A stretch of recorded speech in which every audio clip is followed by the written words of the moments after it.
আলহামদুলিল্লাহ আল্লাহর কাছে শুকরিয়া। আর ওনাদের উছিলায় সবকিছু মিলে আমার ভিসা হয়েছে। আমার 2 দিন পরেই ফ্লাইট। তো আমার জার্নিটা হচ্ছে খুব ইজি ছিল না, একটু হার্ডই ছিল। রেজাল্ট পাওয়ার পরে অনেকগুলা এজেন্সিতে ঘুরেছিলাম, বাট ফাইনালি আইজিসির সাথে আমার কন্ট্যাক্ট হয়েছে।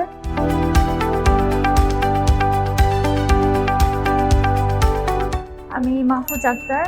আমার এই মাসে অস্ট্রেলিয়ার সিটি ইউনিভার্সিটি ভিসা হয়েছে আলহামদুলিল্লাহ, উইথ ডিপেন্ডেন্ট। তো আমার জার্নিটা হচ্ছে খুব ইজি ছিল না, একটু হার্ডই ছিল।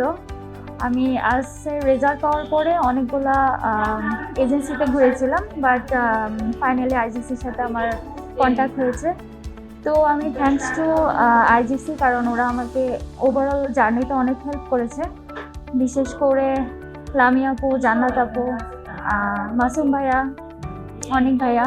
তো ওনারা আসলে অনেক হেল্প করেছে শুরু থেকেই। যে কোনো সময় আমি যেটার জন্য কন্ট্যাক্ট করেছি খুবই ফ্রেন্ডলি ছিল, সব কিছুর অ্যান্সার খুব ভালোভাবে দিয়েছে। তো আলহামদুলিল্লাহ আল্লাহর কাছে শুকরিয়া। আর ওনাদের উছিলায় সব কিছু মিলে আমার ভিসা হয়েছে। আমার 2 দিন পরেই ফ্লাইট। Thank you overall. সবাইকে বলবো যে আপনারা হোপফুলি ট্রাস্ট করতে পারেন আইজিসিকে, তারা অনেক হেল্পফুল। আপনারা এখানে আসতে পারেন, যোগাযোগ করতে পারেন, ওনারা সব কিছুতে আপনারা সব ধরনের হেল্প পাবেন এখানে।